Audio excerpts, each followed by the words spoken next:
आज भारत ढोंगी साधुओं से भरा हुआ है, पर आज हम ऐसे उन महान लोगों के बारे में जानेंगे जिन्होंने उन ढोंग करने वाले साधुओं को इज्जत देकर भगवान को प्राप्त कर लिया।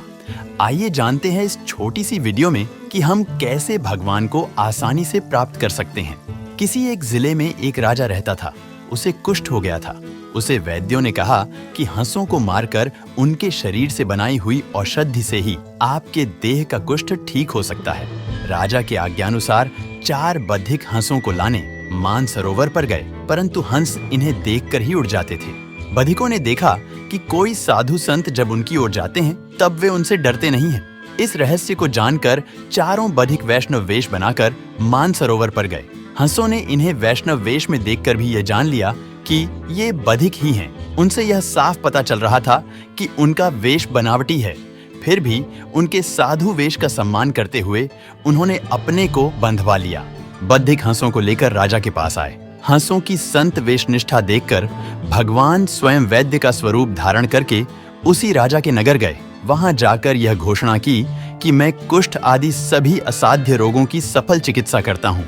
लोग इन्हें राजा के समीप ले आए। भगवान ने कहा, आप इन पक्षियों को छोड़ दें, मैं आपके शरीर को अभी तुरंत ठीक कर देता हूँ। राजा ने कहा, ये तो बड़ी कठिनता से हमें मिले हैं। कुष्ठ रोग ठीक हुए बिना हम इन्हें कैसे छोड़ दें? यह सुनकर वैद्य जी ने अपनी झोली से औषधि निकाली और पिसवाकर राजा के शरीर पर मलवाई। उसी समय राजा का कुष्ठ दूर हो गया। राजा अत्यंत प्रसन्न हुआ और उसने हंसों को छोड़ दिया। इस चरित्र को देखकर बधिकों ने अपने मन में विचारा कि जिस वैष्णव वेश का पक्षियों ने ऐसा विश्वास किया और उसी के फलस्वरूप उनके प्राण भी बच गए, ऐसे वेश को हम मनुष्य होकर अब कैसे छोड़ दें? इस प्रकार वे बधिक सच्चे संत बन गए। उन्होंने वेश का त्याग नहीं किया। उनकी मति भगवान की भक्ति में मग्न हो गई। इस कहानी से हमें यह सीख लेनी चाहिए कैसे हंसों से उन ढोंगी साधुओं के केवल वेश का सम्मान करके भगवान खुद उन्हें बचाने के लिए आ गए।